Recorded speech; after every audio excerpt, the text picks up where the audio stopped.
नमस्कार, मैं doctor Ritesh Kumar Agarwal, assistant professor geography, SMCG government college Abu road.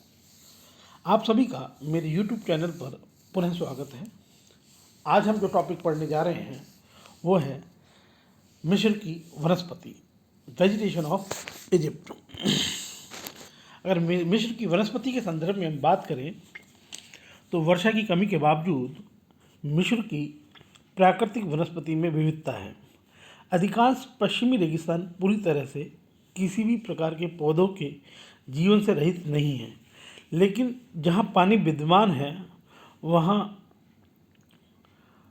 रेगिस्तान की घास की वृद्धि होती है। तटीय पट्टी के बसंत में एक समृद्ध पौधे का जीवन है। पूर्वी रेगिस्तान में विरल वर्षा होती है, लेकिन ये विभिन्न वनस्पतियों के विकास में सहायक है, जिसमें ताम्रिक, बबूल और निशान शामिल हैं। साथ ही कांटेदार झाड़ियों, छोटे शुक्लों और सुगंधित जड़ी बूटी पाई जाती है। यह विकास लाल सागर पहाड़ियों और सिनाई और वादियों और दक्षिण पूर्वी इलाके के पहाड़ी क्षेत्रों में बढ़ रहा है। नील नदी सिंचाई नहरों और पानी की नलिकाओं के समीप कई प्रकार के जल संयंत्रों की स्थापना की गई है, जिससे उस क्षेत्र में बांस, एस्पेरो, मोटी लंबी घास बढ़ रही है।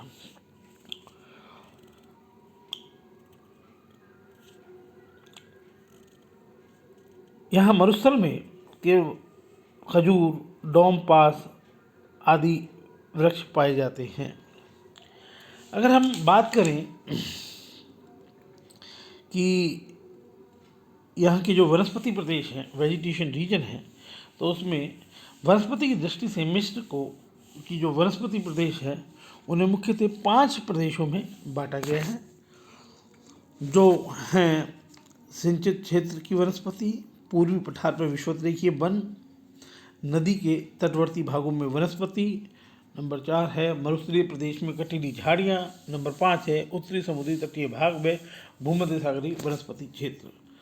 सबसे पहले हम बात करते हैं सिंचित क्षेत्र की वनस्पति के संदर्भ में। तो सिंचित क्षेत्र की वनस्पति में नील द्वारा सिंचित क्षेत्र में विविध प्रकार के वृक्ष पाए जाते हैं, जो सिंचाई का परिणाम है।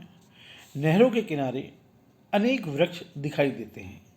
असवान, सोहाग, अस्यूत, न्यू वैली, नील नदी घाटी के नहरी सिंचाई क्षेत्र में यह वनस्पति अधिक मिलती है।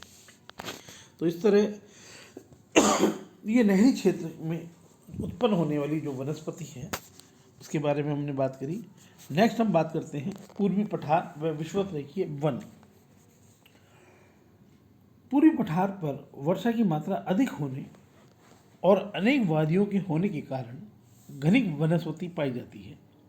कई भागों में पानी से भरे गड्ढे पाए जाते हैं, जिनके निकट वृक्षों के झुरमुट विद्यमान होते हैं। यहाँ रबोली, बांस, केले और कटीले वृक्ष पाए जाते हैं, परंतु पश्चिमी ढाल और पूर्वी पठार, पश्चिमी ढाल से नील की घाटी तक के पठारी भाग में कहीं कहीं वृक्ष पाए जाते हैं, परंतु कटीली झाड़ियों की संख्या इस भाग में भी अधिक पाई जाती है। तो पूर्वी पठार पे जहाँ जल है, वादियाँ हैं, वहाँ पे कुछ विषुवतरेखीय वन पाए जाते हैं। नेक्स्ट हम बात करें नदी के तटवर्ती भागों की वनस्पति। तो जो नील नदी है मिस्र में, उसके जो तटवर्ती भागों में जो वनस्पति पाई जा रही है उसके बारे में बात करें तो मिस्र में नदी के सारे वृक्ष पाए जाते हैं। सिंचाई के लिए बनाई गई नहरों के किनारे पर भी वृक्ष मिलते हैं, परंतु ये सभी वृक्ष मानव द्वारा लगाए गए वृक्ष हैं। मतलब ये वनस्पति प्राकृतिक वनस्पति नहीं है, वास्तव में मानवीय प्रयासों से लगाई वनस्पति है। मनुष्य ने, मिस्र की जनता ने ये प्रयास किए हैं कि नदी के किनारे किनारे उन्होंने वन उगाए हैं, परंतु कुछ प्रवाह क्षेत्रों में वर्षा के बाद घास उगाती है, परंतु कुछ हफ्तों में ही ये घास सूख जाती है। मिस्र में नील के सारे उत्पन्न वनस्पति सिंचाई और कृषि का परिणाम है। तो जो नदी के तटवर्ती भागों में जो वन है, यहाँ पे जो वनस्पति है वो मानवीय प्रयासों का परिणाम है, जो पूर्णतः सिंचाई और कृषि पर निर्भर करती है। नेक्स्ट हम बात करें मरुस्थलीय प्रदेश में कटीली झाड़ियाँ।